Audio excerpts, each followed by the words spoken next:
Hello everybody, my name is Justin. Welcome back to the studio, and in this video I'm going to show you how I make my limited edition Seigaiha wallet pattern.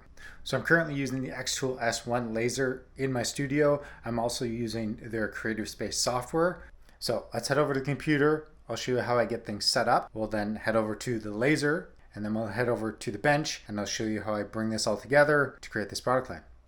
Okay, just before we head over there, the two leathers that I'm going to use for this one are both Wicket and Craig glazed harness in black and natural. Let's head over to the computer. Okay, so my file is already set up here. So I've got my Orco pattern and the Nomo Wallet. We're going to be doing the Nomo Wallet today, and we're going to do the front in black, and then the back piece will be natural. So we're going to just make sure that our settings are still correct. So our scoring lines are set properly. Leather scoring, 20% power, 300 millimeters a second. Our engraving is engraving, power's 30%, speed is 600. And our cutting settings are all correct. Power 100%, speed 300 millimeters a second. Okay, so that's all good. So we're going to make sure these pieces are unchecked. Make sure our front piece is unchecked. We're only going to be cutting out and engraving the back piece to start. So my output is green. So step one is going to be auto measuring the distance. So let's do that now. Okay, so first step, get our leather into the machine. So we just get it roughly set up, put our clips down, and then we want to make sure that the laser arrow is over top of the leather. Come back to our screen and then hit the auto measure feature. Then it goes down automatically, takes its measurement, resets. Now it's ready to go. Once that's done and we have our laser positioned within the machine, we can then come back to our software here and then get a few of these things out of the way so that the area around where our laser is sitting is clear. So this is usually how I like to work, is get the material set up in the machine where I want the actual leather to be positioned, and then I'll position my canvas here accordingly. So this is the position of my laser. I'm going to set my piece up there because I've already positioned this appropriately within my material. I know this is going to set properly. So to confirm that, we're going to hit frame in and then head over to our machine. So then we come over here and then hit the start button to check our frame in.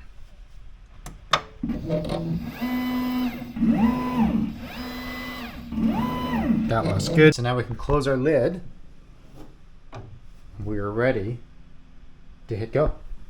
So once we know that is good, we can hit framing completed, and now we're ready to go to start our processing. So wait for this preview to load. We can see our path here. Everything looks fine there that we want included. We're going to come down to scrub over and just preview this to make sure it looks good. It's all running in order, and then it traces it out. So there, we're good to go. So now we can hit start, the top right. Then we can come over to the laser itself and hit start.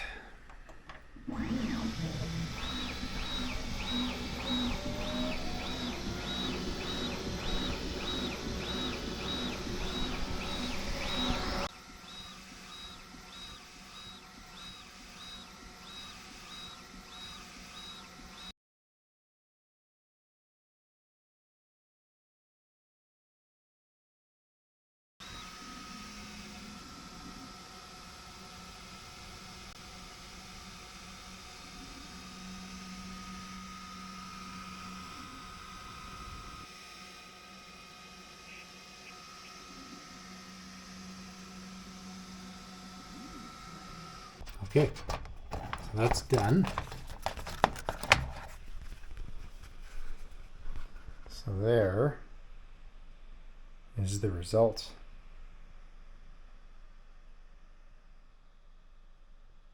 Looks pretty good. And the edges, there's just a little bit of residue, a little bit more right on the edge there. So we're going to get the next piece into the machine, and while that's cutting, I'll show you how to clean this up.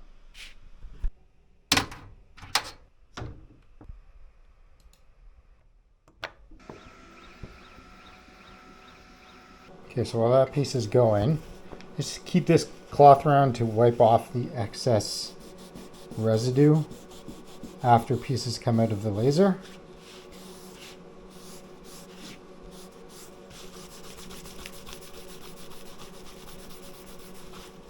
And if I have my settings done right, there shouldn't be too much excess. So you can see right off the main pattern, there's barely anything coming off, which is good. I just really have this one area right there, which got a bit of char. So take a bit of Smith's, and we're just going to polish it up, and that should get rid of any of those marks.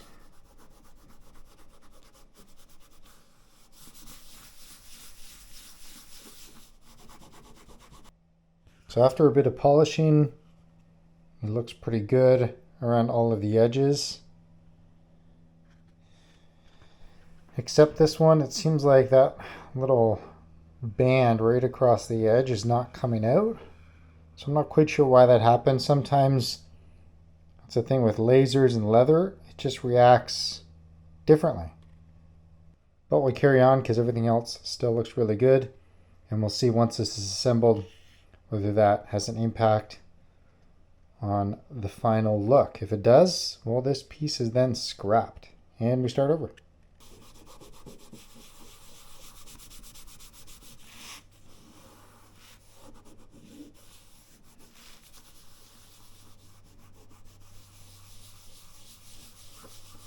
You can see the stitching marks, the guides that I include on these. That's because I double punch these wallets, so having the holes ensures that I'm in perfect alignment. So when I go and fold these together, everything's going to line up perfectly. You could just hang the tooth over the edge, work your way around, but even if you're off just by a little bit, it can have an impact. So these little marks just make it a bit easier. Okay, step one is to get our top edge on the front piece done and the top edge on the back piece.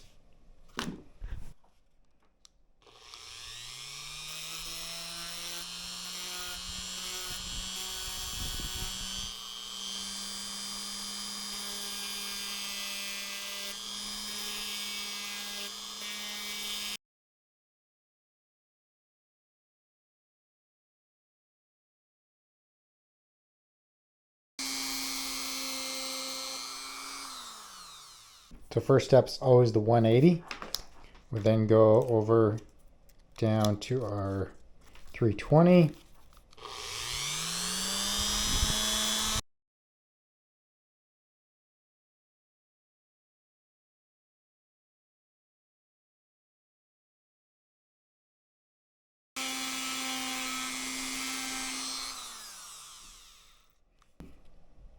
And that 320 gets a pretty nice polish without tokenol.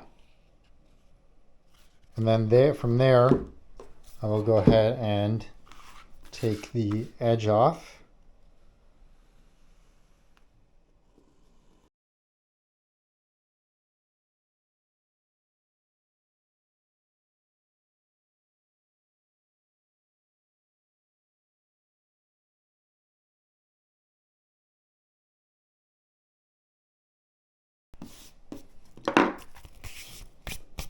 And then I'm going to go back with my 320 just to clean up that edge again. And then I'll finish off with tokenol and the canvas cloth.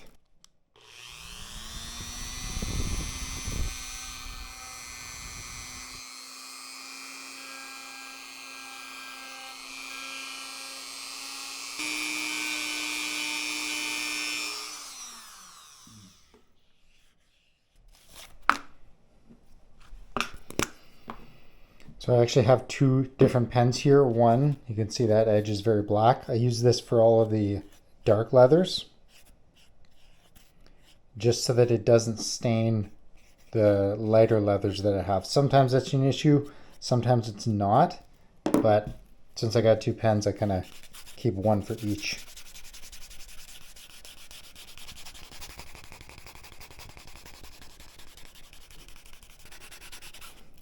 When my cloth starts getting to this state, I'm pretty much ready for a new one.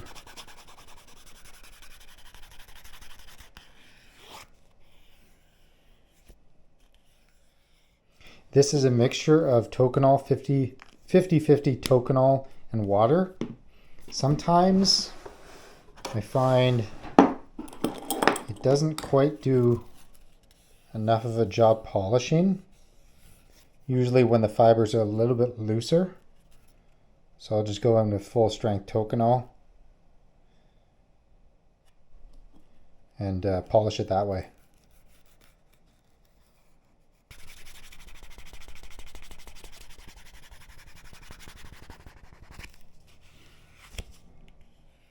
That's better.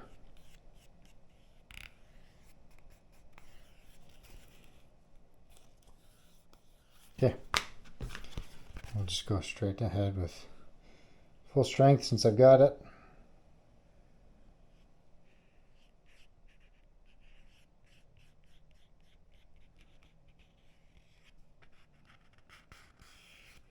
These pens are really good for leathers that will mark easily on the face if they get toconol on them. So this glazed harness is not one to absorb water-based solvents too well or too readily. I don't know how to say that properly. It doesn't get impacted if you get it on the surface. You can kind of just wipe it off. If you use something like a Pueblo leather, or the one I prefer, the Mexico leather, it will darken and it won't dry out. So the consequence for getting toconol on the face is pretty high. So that's where the pens come in handy because they're very precise.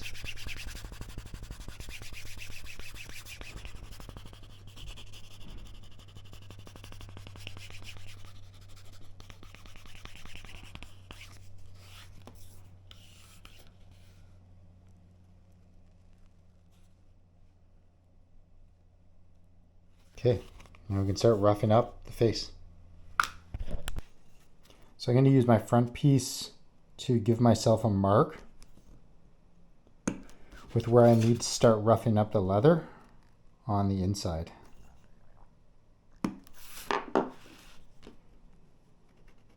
And you can use your roughing tool for this, or you could just use a piece of sandpaper. It does not matter. It doesn't have to be precise. You're just giving this leather a bit of tooth so that the glue can grab it, especially on a leather like this. It's very shiny. You definitely want to rough it up. Again, if you're using something like Pueblo, even Butero, you don't necessarily need to because I find the glue grabs it pretty well. But this glazed harness specifically, sometimes the glue has a tendency to let go, and that's pretty frustrating, especially in this application. You're going to see what I mean. I want to make sure that these edges, once they get glued down, that they don't go anywhere. So with my glue, I'm just going to apply it to one side and up to about the middle. So the way I double punch a wrap wallet is that I will punch one side, or glue down one side, punch it, glue down the other side, punch it, and then fold the two pieces together.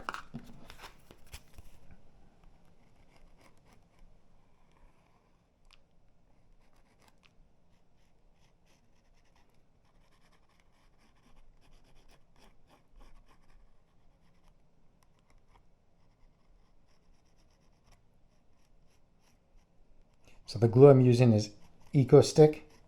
1816B.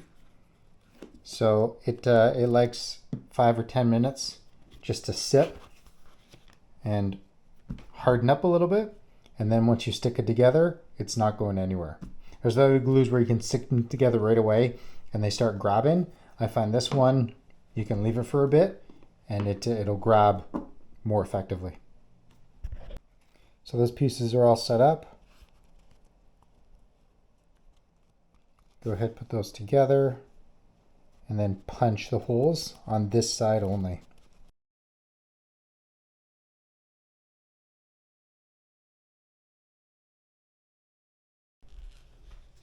Okay, so that side's punched. So now we go ahead and glue the second side.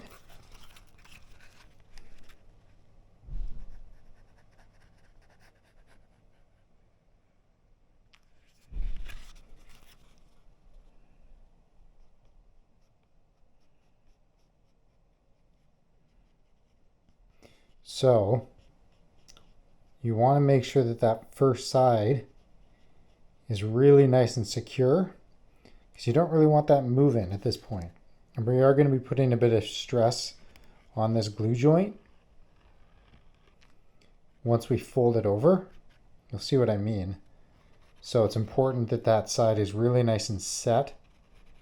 It's not going to adjust and move around on you. It's not the end of the world if it does. It's just easier if it stays put.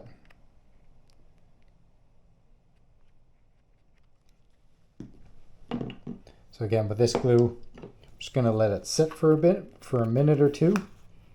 So I'll just put an awl in here just to make sure it doesn't stick just yet. Or I'll put something else that's actually going to work. There we go. So I'll just let that glue dry, and then I'll come through and I'll show you how to punch this piece.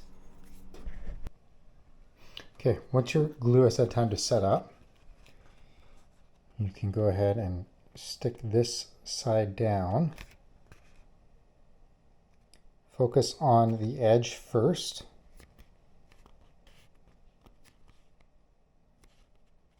Work around the corner, meeting up right in the middle. Now obviously the middle isn't going to be able to completely stick down because it's wider or longer than the middle part. But we don't need to worry about that just yet.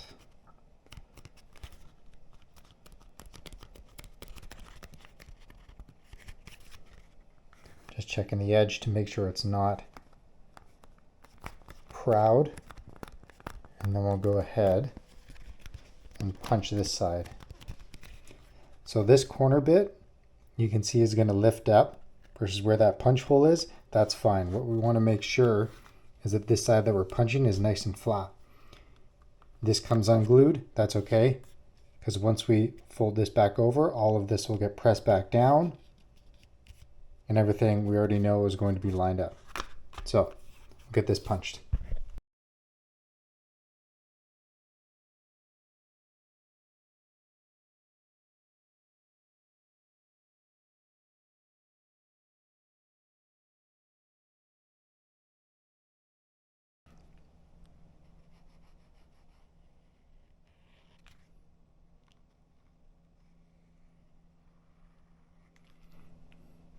Just run your glue on the outside, avoiding those holes.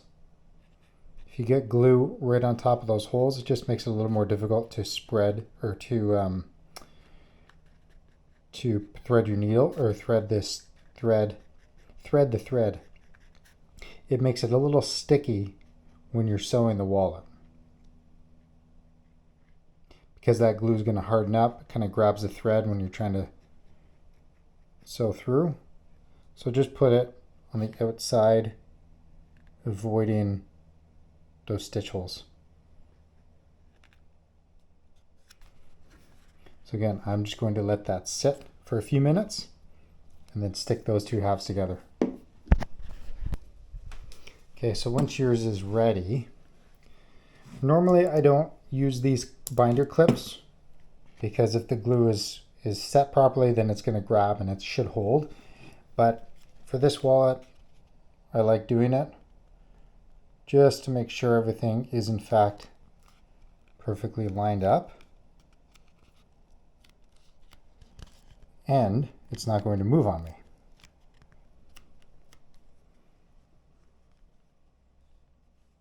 So there we go. So that's all set. So now we're going to leave this. I'm going to go have some lunch, and then we'll be back to finish up this wallet. And we're back. Let's see how this turned out.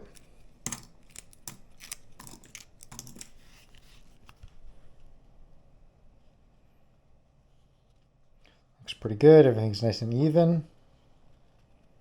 I can see a tiny, tiny ridge right on the edge there.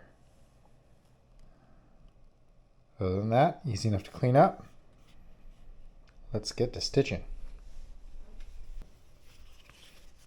Keep this piece of leather handy just to protect my wallet from the jaws.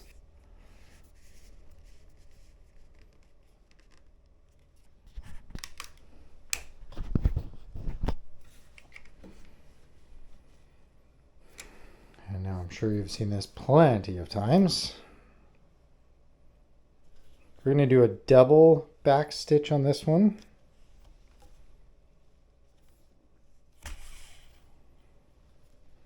Even up the threads.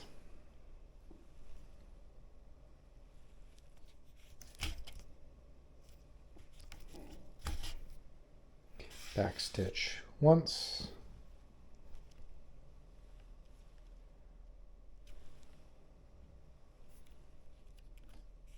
Back stitch twice.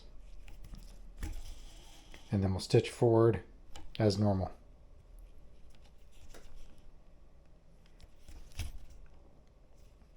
So because I've double punched, I'm not going to cast.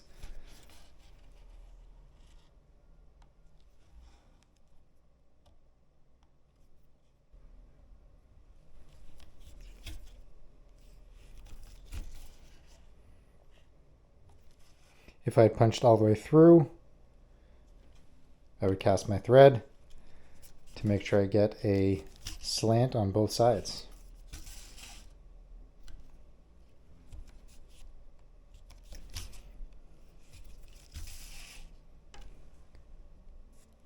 And you can see now that my holes are lined up perfectly, the needle itself is running perfectly square to the wallet. That means the holes are lined up accurately.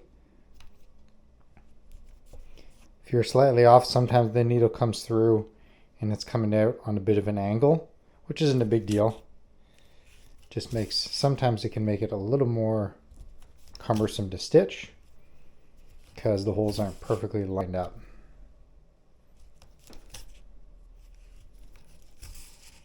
So obviously the advantage of double punching is that you get a perfectly clean hole on each side and the thread sits nicely. Sometimes, or often when you're punching straight through, since the hole on the back side is not as large than on the front side, the thread sits a little bit differently. Which is usually when people start asking, well, how do you get a clean stitch on both sides? Well, double punching is one way to do that.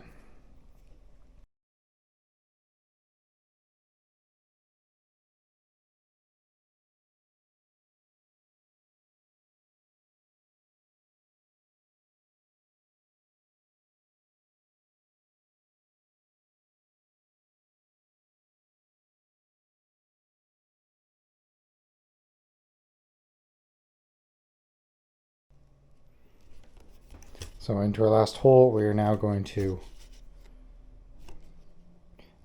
back stitch twice.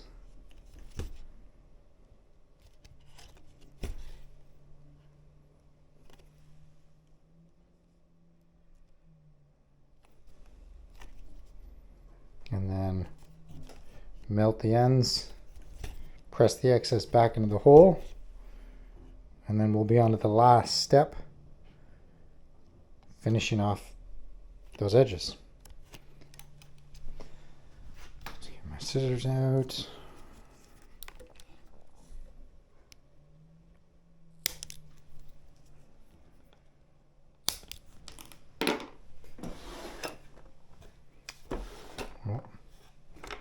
Lighter.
Okay, back to our Dremel, starting at 180,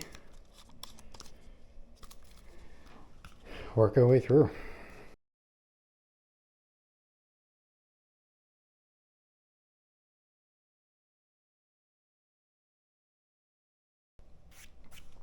So you can see the low spots here. It's right in this corner. We want to see that until it's nice and white, just like right there.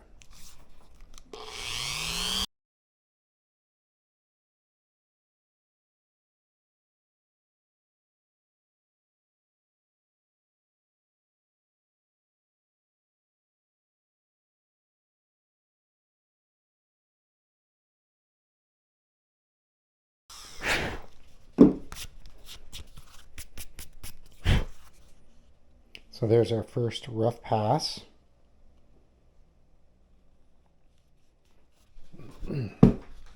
So I always take the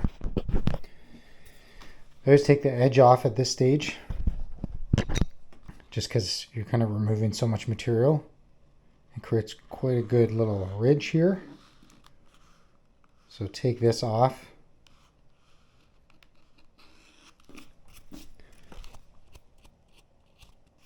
And then we'll move on to the next grit.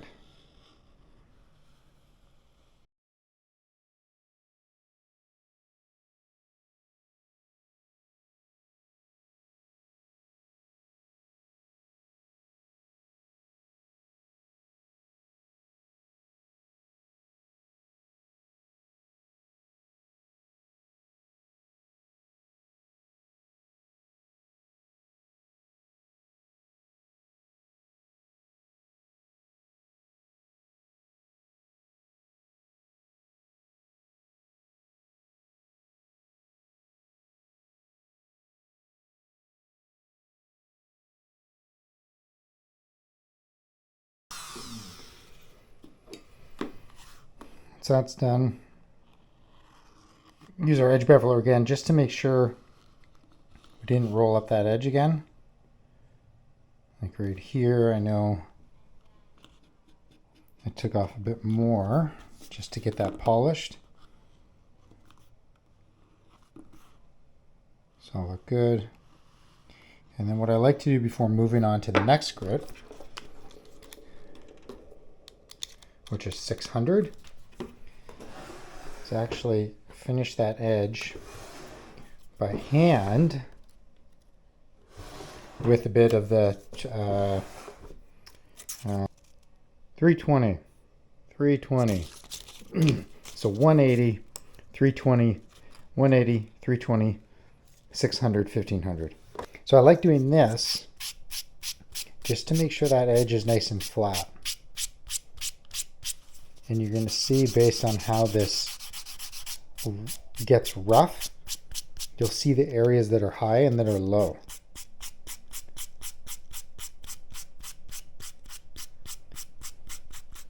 So if it all more or less sands out evenly, then I know this is good. And this is looking pretty good. You would think, well, of course it's going to be even. You just use a Dremel on it, but it's not so much. You only have to spend an extra second or two in one spot, and it creates a little low spot, which you don't necessarily see until you go over it with some hand sand in.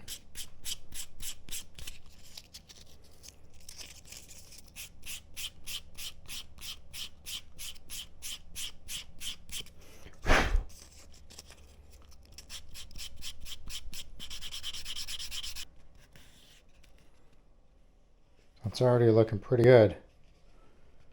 And we haven't even put Tokonol on it. So we'll keep going a little bit more with this same grit.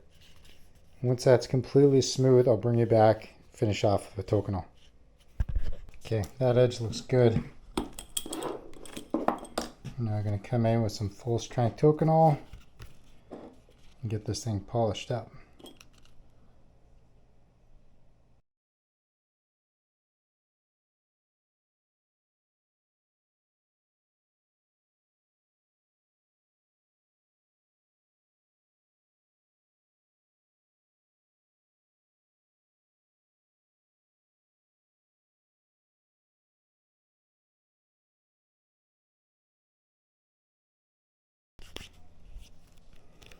Right there you can see the magic of Tokonol after proper sand in.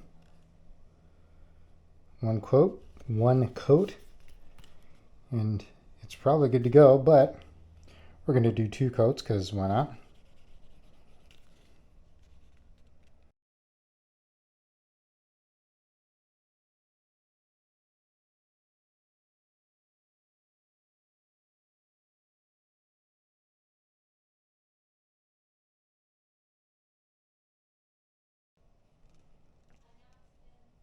There we go. It looks pretty good. So there are the results of laser in a leather studio. It certainly does have its place. Clearly I wouldn't be able to do this without it. Of course I could get a stamp made that's this pattern and stamp it in, which would be really cool. I think I've seen people do that before. But that's a totally different ballgame, right? Like, this is easy. You can think of something in your head, produce it, and then there you go. Prototyping. You're doing a lot of custom work. So there we go. So that's that. So if you need any more details on the xTool S1 that I have in my shop, you can check the review linked above. And I've also gone over the xTool software and their latest release and all the benefits that that has for leatherworkers. If you have any other questions, head over to my website, norfolkhandmade.com. If you want to see daily updates or mostly daily updates, head over to Instagram where I post a bunch of fun stuff there. If you have any questions or comments, leave them in the comment section below. And as usual, thank you for watching. We'll see you in the next one.